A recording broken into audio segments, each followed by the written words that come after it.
Lebih baik melalak mempertahankan agama daripada sembang berdegar tapi semua membohong. Bodoh. Apa benda lah kau ni Dr. Akmal. Bulan-bulan puasa ni pun kau nak memperbodohkan orang. Pula tu kau nak bodohkan orang dalam benda yang kau sendiri gagal untuk fahami konteks. Gagal untuk tafsir apa yang sebenarnya PMX cakap.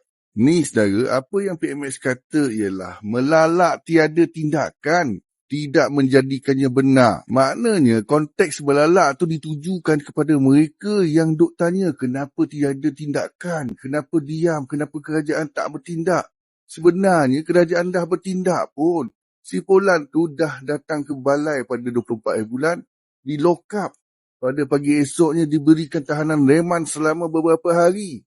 Itu tindakan awal yang dilakukan oleh pihak kerajaan. Dan seterusnya pihak kerajaan akan mendakwa si Polan ni setelah tamat reman.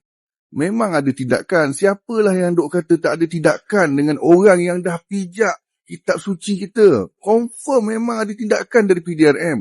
Sekarang ni dia dah beberapa hari dalam lock up. Jangan kata PDRM tak bertindak. Jadi saudara faham kan? Itulah konteks kenyataan PMX ni. Bukanlah PMX duk kata melalak terhadap orang yang mempertahankan agama, orang yang mempertahankan Al-Quran. Bukan. Tidak sama sekali. Ini Datuk Seri Anwar Ibrahim lah. Pejuang agama, pejuang bangsa, takkanlah nak buat macam tu. Takkan nak cakap macam tu maksudnya. Jadi kepada Dr. Akmal, sia-sialah kau ada title doktor kalau benda macam ni pun kau gagal nak tafsirkan dengan baik. Malah beberapa orang artis termasuklah Pak Nel, Fahrin Ahmad pun dah faham apa yang PMX cakap. Dia kata yang hina Quran pun dah kena tangkap dengan polis. Dah masuk lock up dari 25 hari bulan 2 lagi.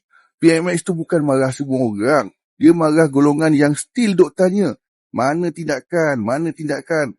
Padahal tindakan memang telah diambil. Nampak tu. Maknanya saudara Fahrin Ahmad ni patutnya diberikan title doktor lah. Lagi baik daripada yang di belaka tu.